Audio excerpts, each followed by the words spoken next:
Hi, today's topic is all about the nature of sexual problems.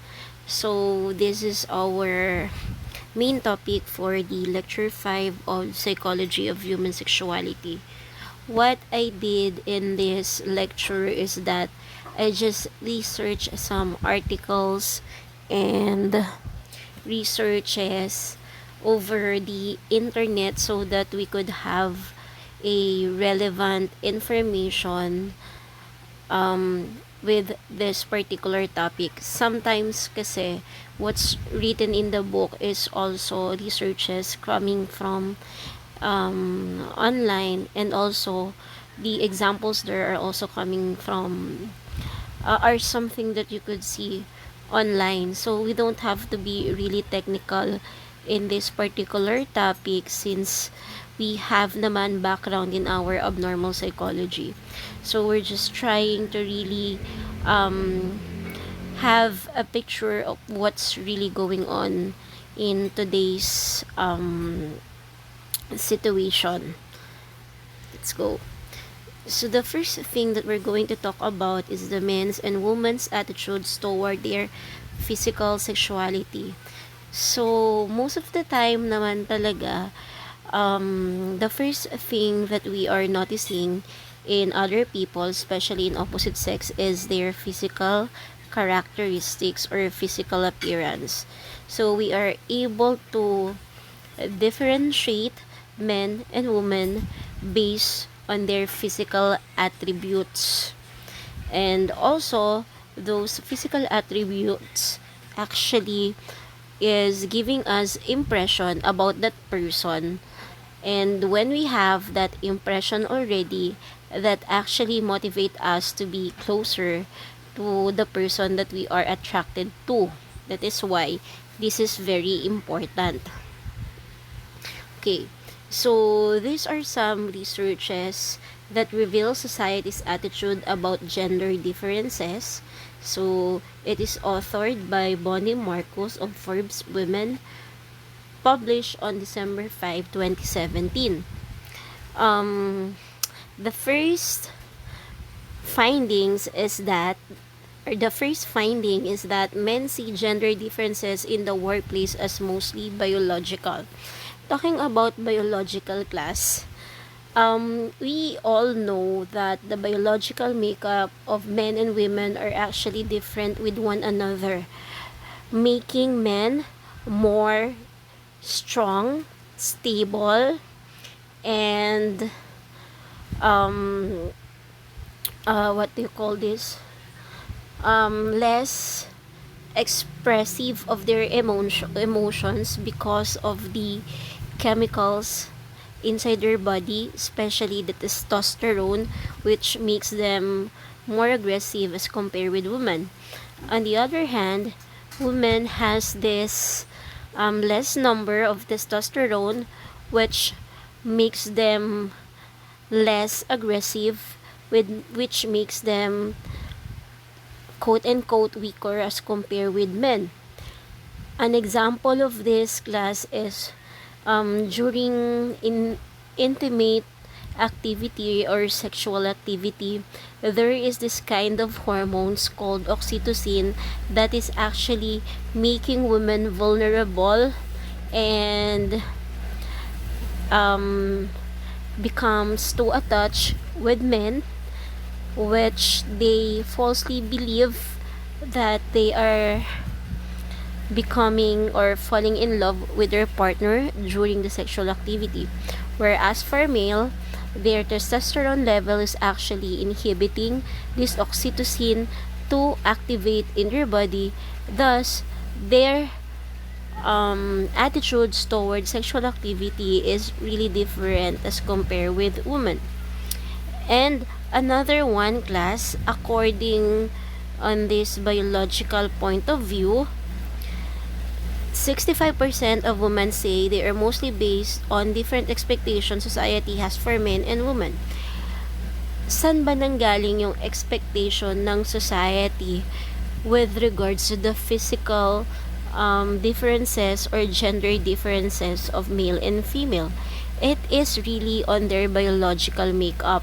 Since men has these toned muscles, so they are assumed to be strong as compared to women. That is why if we see a feminine men or seem na parang hindi ganun kamacho or kabrusko, meron siyang stigma or label na hindi siya lalaking lalaki. And therefore, society, especially women, view that kind of man as less attractive because they look weak. Ganun din sa mga babae.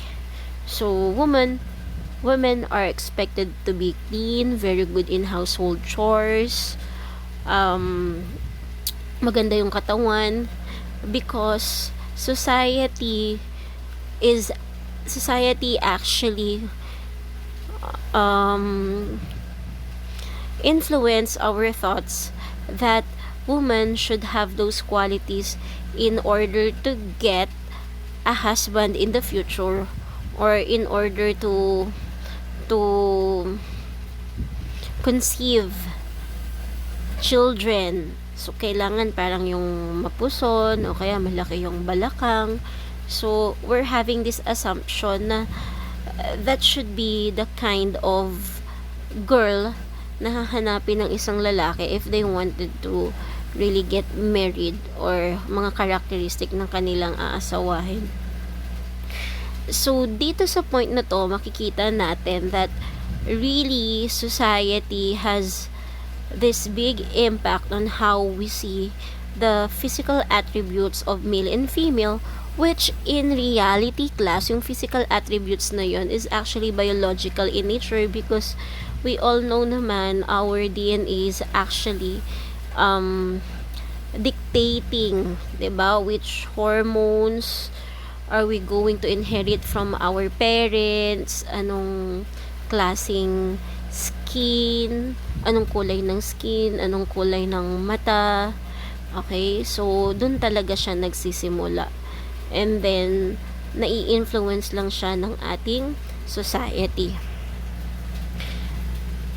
Next one, Americans place a high value on attractiveness for women, leadership, and ambition for men. So, we really have few researches about this kind of topic in the Philippines, because we are not really that inclined with researches, especially if it's about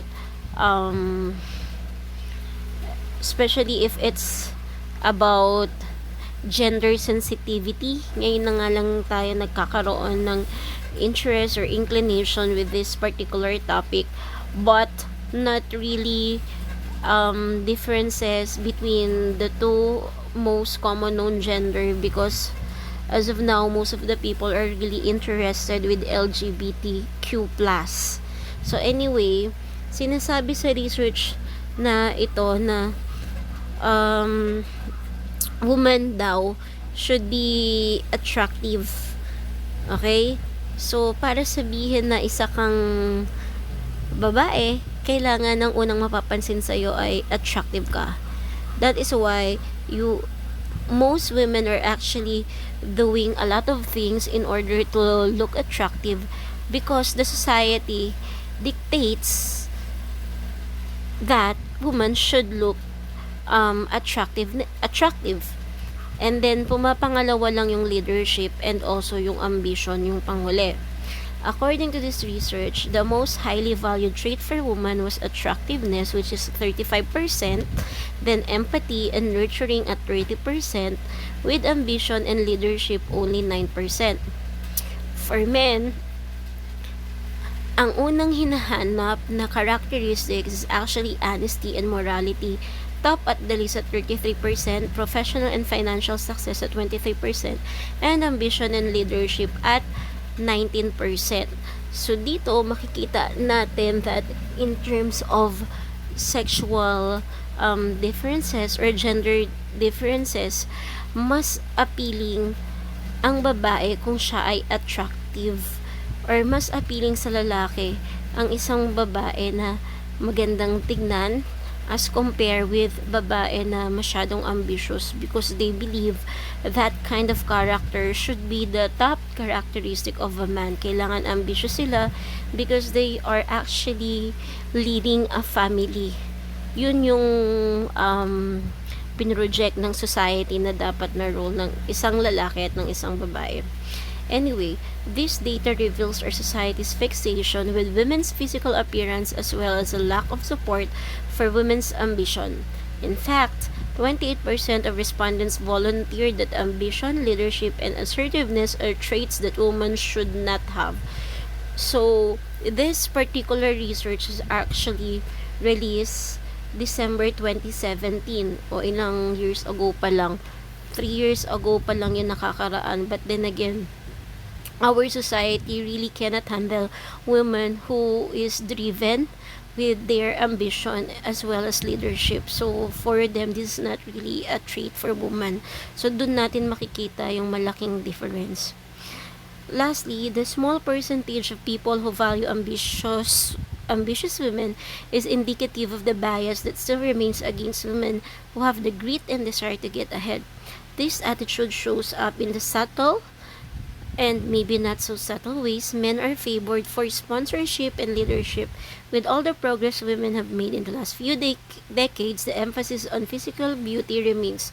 So, until now, tinitignan pa din that women are all just being attractive, being nice to see, parang everything is shallow or panglabas lamang. So, that is in terms of attitude about gender differences. So, the stigma is still there. Next one. Women feel pressure to be attractive and to be an involved parent. Another one, that is why mostly na mga commercial before, when it comes to beauty products, pinoproject talaga nila yung babae as someone as makinis, maputi, mahaba ang buhok, mabango. Because that is how the society, especially the men, expect a woman should be. Yeah, yun. And as the time goes by, yun pa din yung pinaniniwalaan ng maraming tao. That's why they are really embracing that custom or culture. Another one, women are pressured to be involved as a parent na talagang ang last priority dapat nila is ambition because they are expected to take good care of the family, especially the children. Kasi nga, the society views women as nurturer, tagapag-alaga talaga sila. So what's notable is women feel pressured in 3 areas: parenting, attractiveness, and career. Men, on the other hand, recognize the pressure for women in parenting and attractiveness, but not in their careers. Most Americans, 77% says women face a lot of pressure to be an involved parent. 49% say the same for men, but 71% say women face a lot of pressure to be physically attractive, and just 27% say the same of men. This is another bias attitude towards women, is that they are really having these difficult times inside their houses, and yet at the end of the day they are still expected to be gracious and then attractive. Just imagine the hardship of doing all the household chores plus taking good care of your children and then cooking so that when your husband goes home, meron siyang dadatnan na pagkain. So, how are you going to handle that na kailangan mo pang panatilihin yung gracefulness mo, yung attractiveness mo as a woman? So, dito nagkakaroon ng problem. So, is it bias? Is it, or are we going to just accept this kind of setup kasi ito yung napatunayan, or the society dictates us that these things should be done? 52% of women reported that they feel pressure to have successful careers. Only 38% of men felt that women are pressured to be successful at their jobs. So this is the reality of our society, class, that kaya nagkaroon ng mga feminist group or mga, yeah, organization protecting the rights of women, because they really feel this discrimination in the society because of the role that is expected from them. Men feel pressured to join in when other men are talking about women in a sexual manner.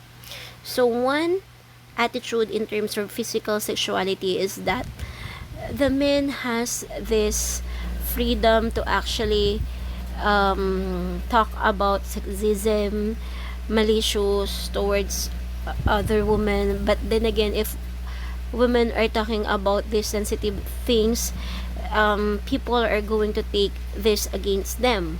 So substantial shares of men say they feel some pressure to join in when other men are talking about women in a sexual way and to have many sexual partners. So men really have the freedom to do all of these things, but then kapag babae yung gumagawa, it seems unnatural, or parang, sige, sabihin na nating immoral in the eyes of the society. This varies by age. So 57% of millennial men say men face pressure to join in when other men are talking about women in a sexual way, because for them, if these things interest you, it gives you this sense of masculinity. And when you are about to avoid this kind of conversation, people are going to label you as effeminate or bakla or binababae by nature if you are not willing to really be part of this kind of talks. So fewer men in other generations says the same. This statistic surprises the author, Bonnie Marcos. She has this thought that have we been giving millennial men more credit for unbiased attitudes towards women and sex that they deserve, quote unquote. This is what is wrong in terms of culture and also paniniwala or custom na nakagawian, because going against this kind of culture actually label us as hard-headed or activista. That's why people tend to actually just accept and welcome these customs without really realizing that the nature and environment is also changing, thus we need to adapt with those changes. So hindi nga yun nangyayari. That's why as the time goes by, nagiging progressive country tayo. Yung ating pananamit, yung ating mundo ay nag-i-improve, and yet yung utak natin naka-stay doon sa makaluma. So kaya nagkakaroon ng maraming problems. Specifically, problems dito nga yung pinag-uusapan natin, yung gender roles, gender differences, and attitudes of men and women towards their opposite sex. So if you are going to examine this study through the lens of gender in the workplace, you can draw some significant conclusions about how society's attitude affect women's ability to succeed. Number one, many women believe that what you're good at in the workplace is determined by societal expectations over biology. I mean, yung biology or physical makeup ng babae at lalaki ay nandun na. But then again, because of the physical makeup, ang society nagdictate na lang ng kung ano lang yung kayang gawin ng babae because of those characteristic. But in reality, it's not really biology. What is wrong is actually the things that people already put inside their head, okay, or their attitude, the attitude that they already have towards this sexes. So maybe they have been channeled into certain career choices more often associated with females over other options more likely associated for men. Thus, when these things happen, we are actually blocking the possible successes that women can achieve in a workplace because of that. So it is not really biology, but it is really the society, the custom na parang na-crystallize na mahirap nang mabasag. Secondly, the trait most valued for women is their attractiveness, as what we have discussed a while ago, na parang the first attractive quality of a woman, that they should be attractive, no, in the eyes of men. Panghuli na lang yung babae na ambitious. Isipin natin, totoo ba? Saan ba mas na-attract ang mga lalaki? Mas na-attract ba sila kapag makinis yung balat ng babae, maganda, pleasant sa mukha, or mas una nilang nakikita yung drive ng babae?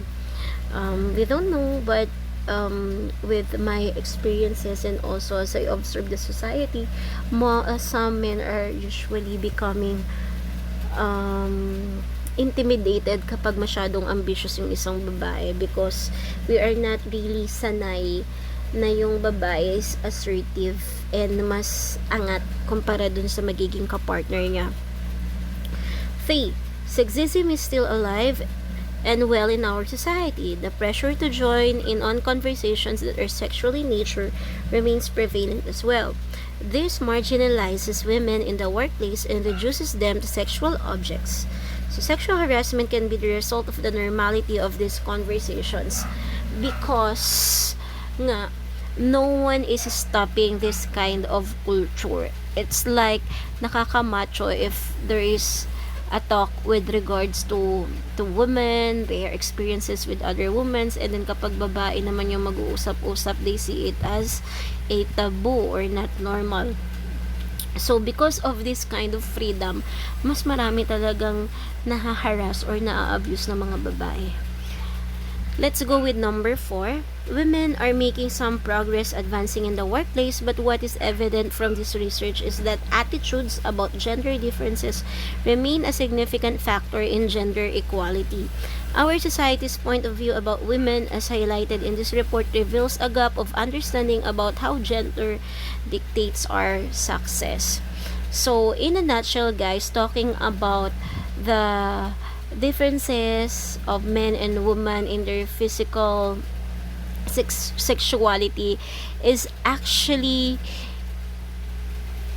really societal. It's actually something that society dictate us, or hinubog tayo ng society to think this way. Nagsimula siya doon sa biological makeup, but then again, hindi na kasi tayo nag-improve or hindi na tayo naging open with new discoveries na pwedeng, dahil ang biological makeup ng babae is more feminine or weak as compared dun sa mga lalaki, hindi naman ibig sabihin nun ay hindi din magagawa ng babae yung magagawa ng lalaki.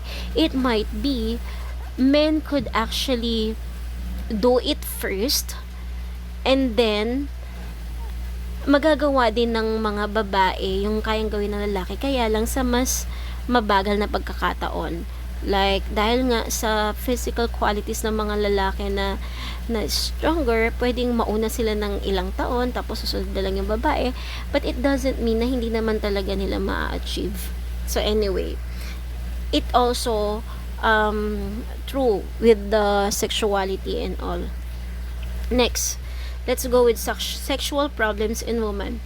In this particular topic, and then yung sexual problems in men, this is going to be a review of your abnormal psychology in terms of sexual disorder. So yung mga terms na pag-aaralan natin dito is actually familiar na with you guys. Also, we have tackled some of this already in our previous lectures. So, persistent recurrent problems with sexual response, desire, orgasm, or pain. This distress you or strain your relationship with your partner are known medically as sexual dysfunction. So usually the problem is about the response or attitude of male or female towards their partner. Magsimula pala tayo, mag-focus tayo sa babae, their desire, doing the sexual activity, the orgasm, and the pain. Number 2 point, many women experience problems with sexual functions at some point, at some have difficulties throughout their lives. We all know naman when we're talking about some disorders, una natin titignan is yung duration. So, when does this particular problem started? Ito ba ay nag-start bago pa lang maranasan ang sexual activity, during, or after? Female sexual dysfunction can occur at any stage of life. It can occur only in certain sexual situation or in all sexual situations. So sometimes meron din talagang mga sexual disorders na pwedeng maramdaman mo yon with your asawa and then hindi mo na nararamdaman sa ibang lalaki or something like that. Third, sexual responses involves a complex interplay of physiology, emotions, experiences, beliefs, lifestyle, and relationships. Disruption of any component can affect sexual desire, arousal, or satisfaction, and treatment often involves more than one approach.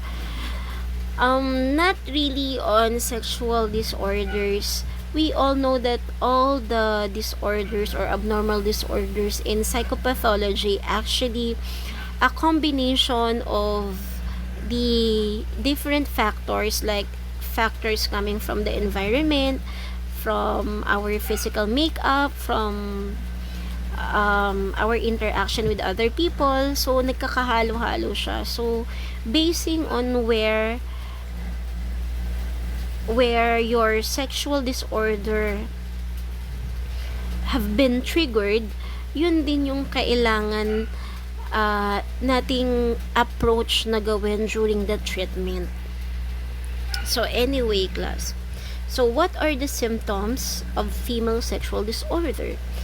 So this can vary depending on what type of sexual dysfunction you're experiencing.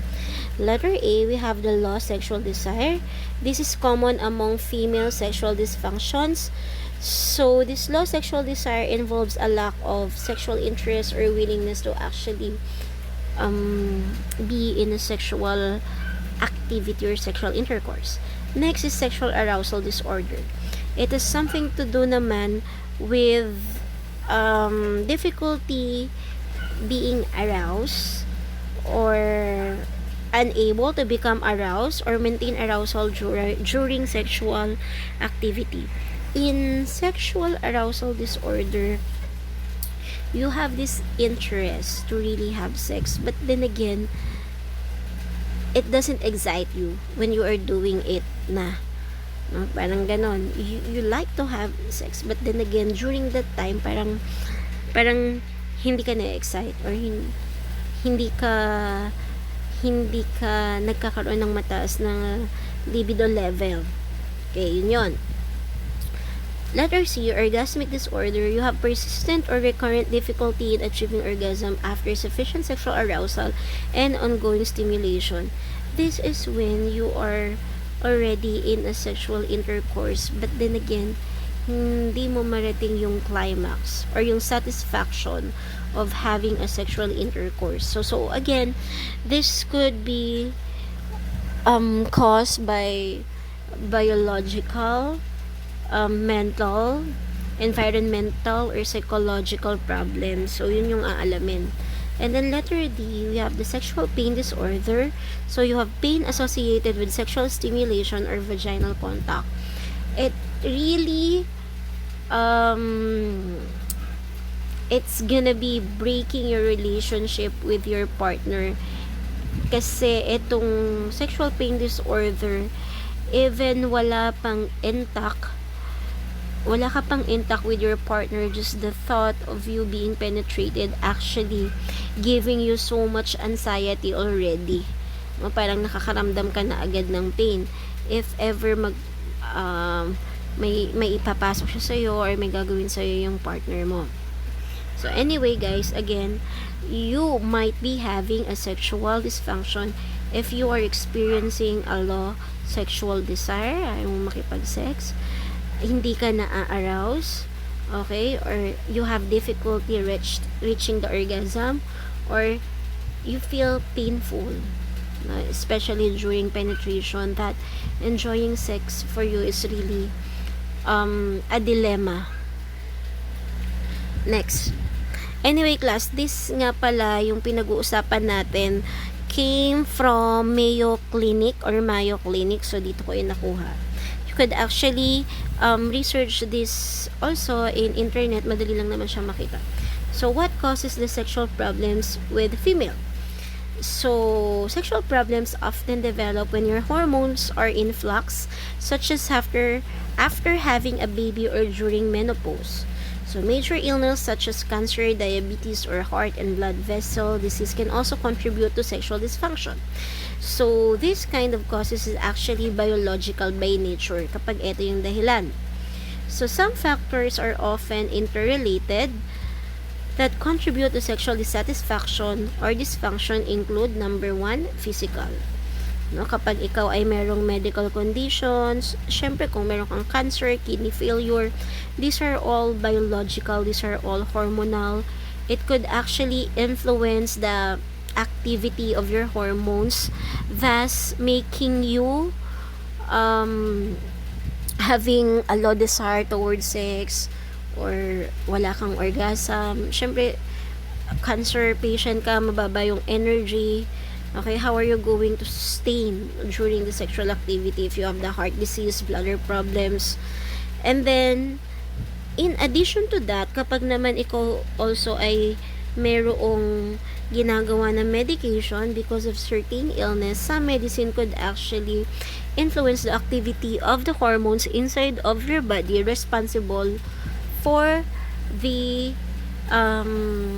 attainment of this sexual desire, interest, and also orgasm.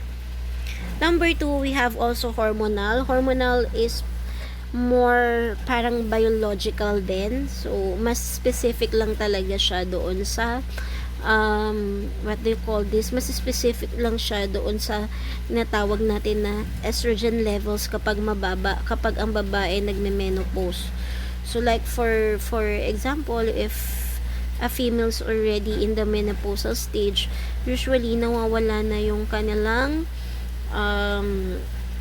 desire to really have sex. Ayan. Because marami nang nagbabago, like your genital tissues, and then sexual responsiveness. Sabi dito, a decrease in estrogen leads to decreased blood flow to the pelvic region, which can result in less genital sensation. So, you could actually, siguro yung mga nerve endings with your pelvic bones or region, hindi na siya ganun ka active to actually help you feel more orgasmic or aroused in sexual activity. So, the vaginal lining also becomes thinner and less elastic. That is why kapag nangyari naman na naging thinner because of aging, mas magiging painful for you ang penetration. No, your body's hormone levels also shift after giving birth and during breastfeeding, which can lead to vaginal dryness and can affect your desire to have sex. So, imbes na yung hormone levels that you're going to use sa pagiging moist ng ating vagina during sexual intercourse, nahihila yon because you are needing that in breastfeeding for the baby naman. So parang ganon. That is why nga kapag ang babae during pregnancy and also kapapanganak pa lang, hindi naman talaga dapat mag-engage into sexual intercourse. So what we are saying, merong mga studies na nagsasuggest na pwede naman, but by human nature also, syempre napagod ka, papanganak pa na lang, wag na lang kasi kailangan din naman ng rest or pahinga. Okay? Next is the psychological and social. Mag-review tayo. Una, meron tayong physical. Pangalawa, meron tayong hormonal, which is biological. And then we have psychological and social. Sometimes anxiety or depression can cause or contribute to the sexual dysfunction, as can long-term stress and a history of sexual abuse. The worries of pregnancy and the months of being a new mother may have similar effects. So these are all class, self-explanatory. So, yung different anxiety that um, anxiety na mararanasan natin just if we are committing into sexual intercourse is actually making us not really into the sexual activity, like hindi ka pa ready, paano kung nabuntis ka, okay, na how about your values, your principle, pag nalaman ng nanay mo or hindi ka ganyan pinalaki ng mga magulang mo, anong sasabihin ng mga ibang tao. So when you are not really mentally ready and you have many inhibitions about doing this sexual activity, it could actually cause you to have a low desire and also interest into doing sexual activity, thus making the experience less enjoyable because you are not giving your 100% in doing the activity. And then long-standing conflicts with your partner. So about sex or other aspects of your relationship can diminish your sexual responsiveness as well. So cultural and religious issues and problems with body image also can contribute. So, syempre, with your partner, may iba-iba yung preferences. So, you really need to talk about on how to do it properly. I don't know, but some couples na nakakausap ko talaga, they are really saying na it is really important to know that you are sexually compatible with your partner because before getting married, parang yun talaga yung magsusustain ng relationship. I don't know. This is the reason of those individuals who are actually okay with living in or trying first to live with one another before getting married because they really have to know if they are sexually compatible. Anyway, those are the 4 causes of female sexual problems. There are also risk factors, no? Like depression or anxiety if you're having this different sexual disorder, like yun nga yung pain disorder, dyspareunia, and then you have low sexual desire, low libido, low orgasms.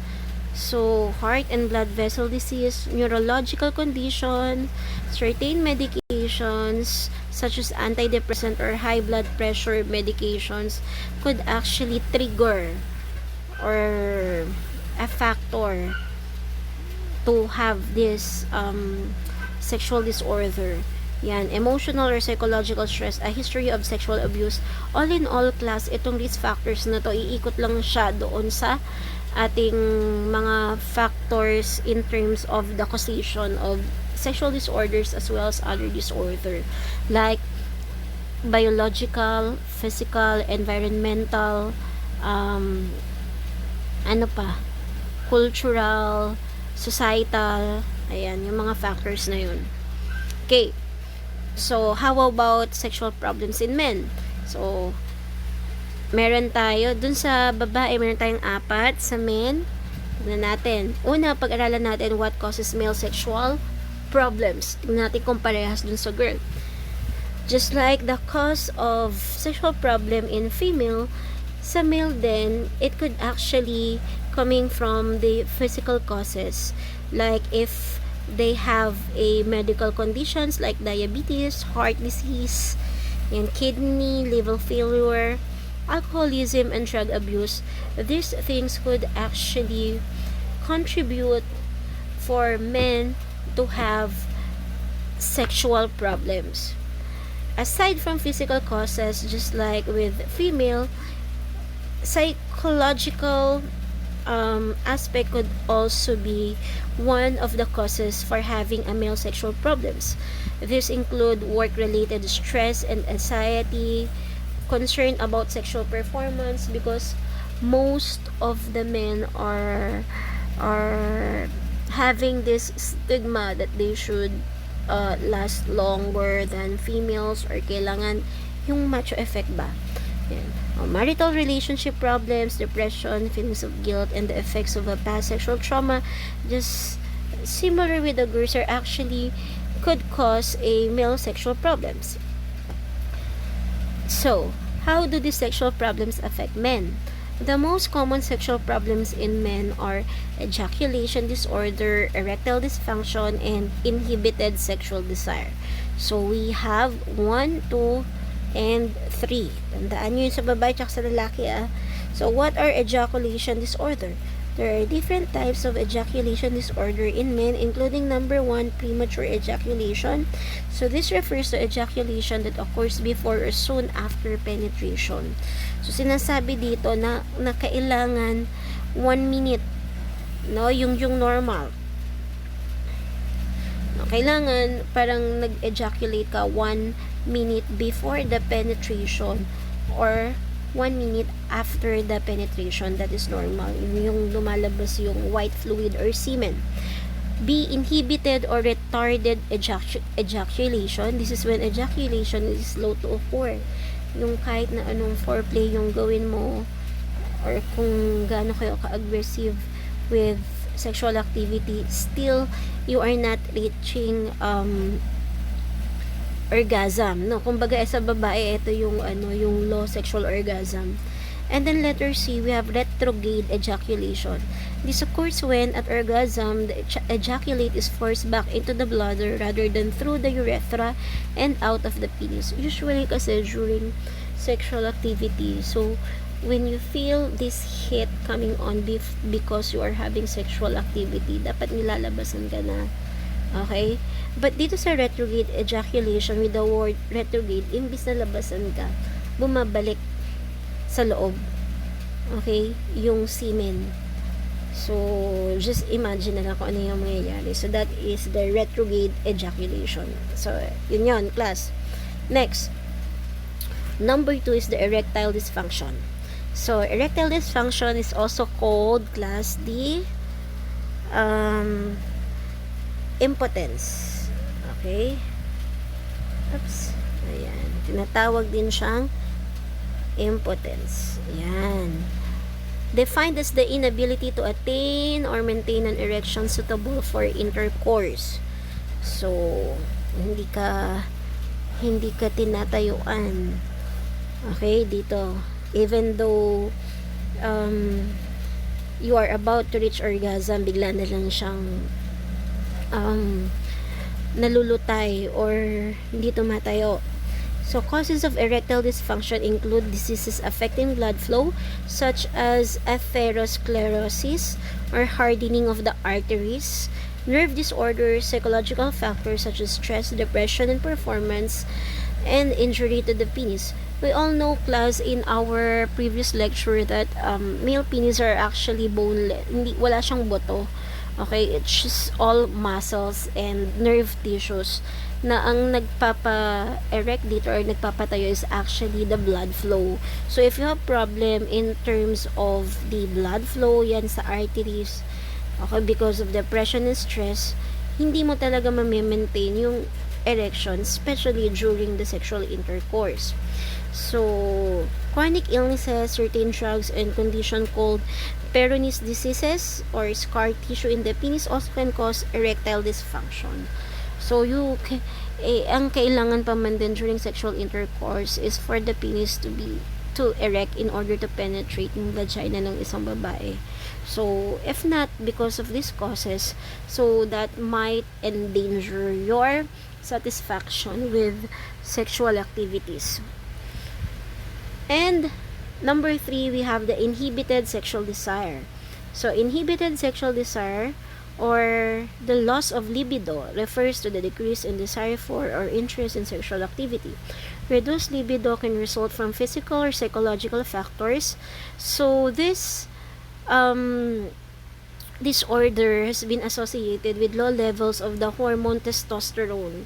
Yan, sabi ko sa inyo testosterone. So, pag mababa yung level ng testosterone mo, you are actually having this, kumbaga sa babae, yung low desire or of having a sex. Dito naman, inhibited sexual desire. Parang kahit magsasayaw-sayaw ng naked, yung babae in front of you, you are not really feeling any desire towards her.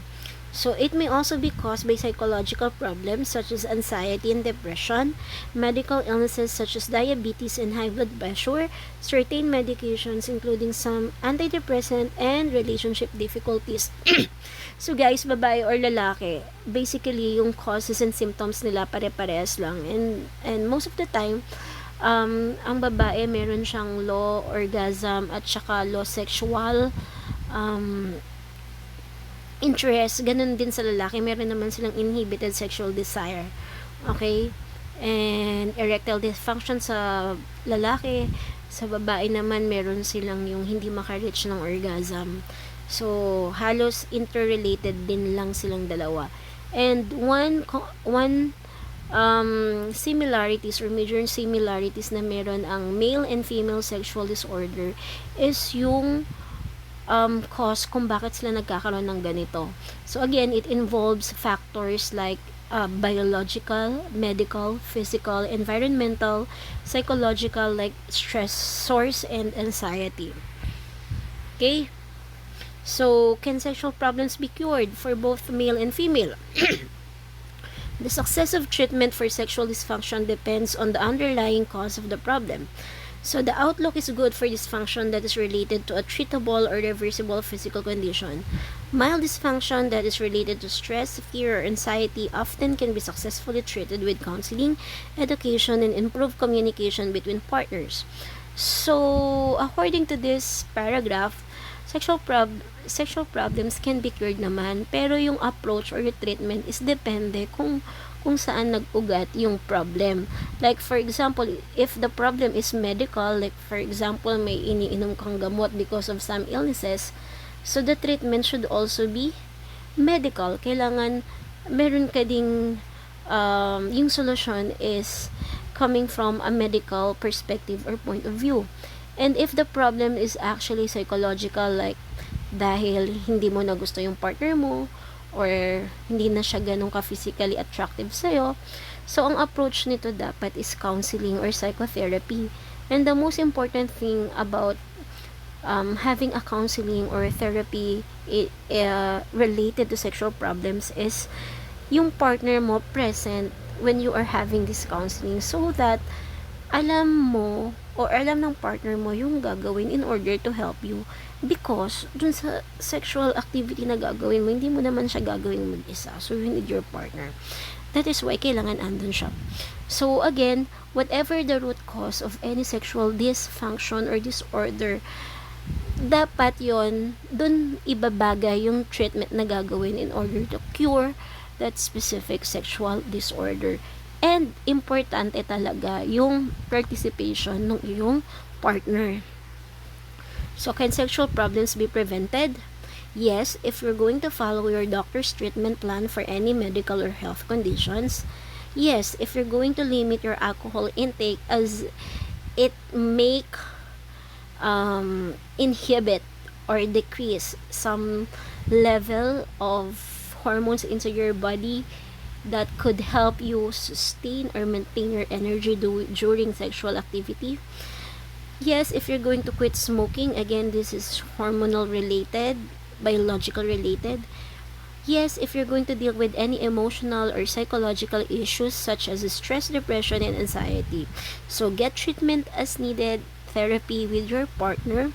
And yes, if you're going to have an increased communication with your partner. Because I believe naman that really this kind of thing is just normal between partners or husband and wife. That's why there's no really reason for you to keep it upon yourself. No, dapat sa inyo lang dalawa. Anyway, so let's talk about the common sexual problems manifesting primarily in a relationship. Kung meron kang boyfriend, girlfriend na you are intimate already to have sexual activity, ano yung pangunahing nagiging problema nila? So, both din, parang ganun din, kung ano yung nangyayari individually or specifically sa babae at specifically sa mga lalaki. Inability to orgasm. So, we have to understand that women are fast in terms of hormonal changes. And sometimes, yung inability nila to orgasm is actually because of the age or nagkakaroon na ng menopause. This is going to be a problem na kailangan mag-adjust yung mag-asawa because mas madaling maging mature yung babae. And then, according to study class, sinasabi na women are really active or mas nag-orgasm sila during the 20 to 24 years old. Tapos, medyo magde-decline siya ng 30 to 40. And then, magiging active ulit siya pagdating ng 40 to 50 years old. Yan. So, yan yung mga changes in the hormonal women. And sometimes, kaya hindi ka magkaroon ng orgasm because you are not really sexually attractive to in the eyes of your partner. So, let's accept the fact, class, na ang hirap naman na gumising ka isang umaga, makikipag-kiss ka sa lalaki na mabaho ang hininga o kaya sa babae na may muta-muta pa. So, it's not really a very nice sight to see na magkakaroon ka ng intimate activity na ang baho-baho ng katabi mo sa kama, 'di ba? Or sometimes naman, to aggressive partner, if you're not going to talk about yung mga expectation nyo about having a sexual relationship, yung mga preferences nyo, mahirapan kayo. Because, syempre, meron namang ibang tao na baka mamaya may trauma sila, kaya ayaw nila ng masyadong aggressive yung partner. So, you have to talk about also this kind of differences or preferences. Next one is the premature ejaculation. According to this study, some men chooses women who are not aware of ejaculation. So, kasi nga, meron tayong stigma, again, and meron tayong paniniwala na ang mga lalaki is macho, they are the ones who are really good in sex, sila yung nag-dominate or mag-motivate sa isang babae to actually have this sexual experiences. So kapag hindi sila ganon ka-effective or hindi sila ganon nag-ejaculate or mabilis silang labasan or ang tagal nilang labasan, so this could actually harm their masculinity. So sinasabi dito sa research na to na mas gusto prefer ng lalaki yung mga hindi ganong ka-experiencado na mga babae. So this is class the medical and psychological explanation probably on why some men prefer women who are virgin. Ay, mas pinipili nila, no, baka meron silang tinatago na ganito. And then, low libido. For a man, low testosterone, the hormone responsible for male traits, can cause a low sex drive kapag mababa yung kanilang testosterone level. So, again, this is biological, hormonal. You ask the doctor kung ano yung pwedeng gawin, kung bakit mababa, and so on and so forth. For women naman, hormonal imbalances, stress, and sexual trauma could actually a cause why they have a low libido or low interest towards sexual activity. And painful sex. So, women who experience painful sex tend to shy away from sexual activities with their partners. No? Na sometimes akala ng mga boys or mga lalaki, you really not into them, na ayaw mo lang makipag-sex sa kanila. But in reality, you have this fear. Baka meron kang this paranoia, baka you have this trauma, you see sex as painful or hindi nyo pinag-usapan, na ayaw mo pala na masyadong aggressive.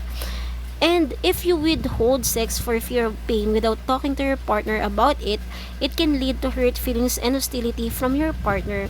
Thus, there would be a miscommunication, making your partner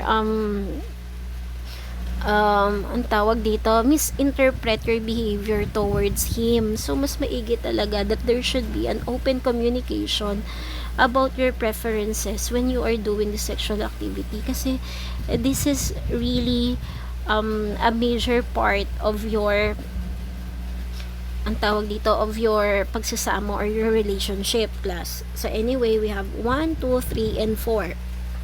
Next. Um, for our last topic, the incidents and origins of sexual problems, I want you to work on this particular topic by looking for a case study of any sexual problems like delayed orgasm, premature ejaculation, painful sex, and low libido, kasi dito lang naman umiikot yung sexual problems of both male and female. You can get this case study from a book, from an article, from a research, and then please summarize the case study by answering the following questions. So we have A, B, C, and D. Ang gagawin nyo, sasagutan nyo siya ng pa-paragraph form class. So, paragraph, 5 sentences sa isang paragraph. No? So, personal information, susulat nyo ng in a paragraph form. The main problem, susulat nyo ng paragraph form. Intervention, susulat nyo na in a paragraph form. And letter D, your insight about the case study. No, class, ganito, sabi ko one paragraph, pero pwede nyo naman damihan if ever ganun kayo ka-engross or ganun kayo naging interesado sa nabasa nyong case study. And then, with letter D, with your insight, I want you to discuss yung tatlong factor ng psychology. Discuss how this case study make you think, how does it affect your thinking, how does it affect your behavior, and how does it makes you